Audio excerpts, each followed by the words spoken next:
थोड़ा पानी मिलेगा? वजू करना है नमाज पढ़ने के लिए, उसके बाद हम लोग रवाना होंगे। क्या ये नमाज का वक्त है? और हमारे दुश्मन?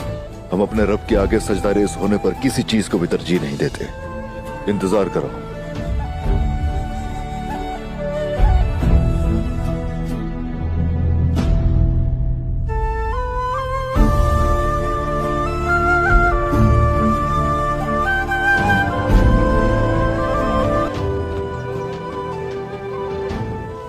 ये क्या कर रहा है?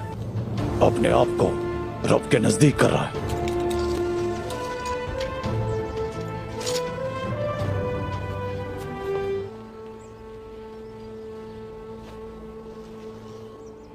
इसे देखें, अगर हम चाहें तो इसका गला काट दें, इससे जरा सा भी खौफ नहीं है। ईमान की खातिर मरना हर मुसलमान की दिली ख्वाहिश होती है। इसका ईमान चट्टान की तरह मजबूत है।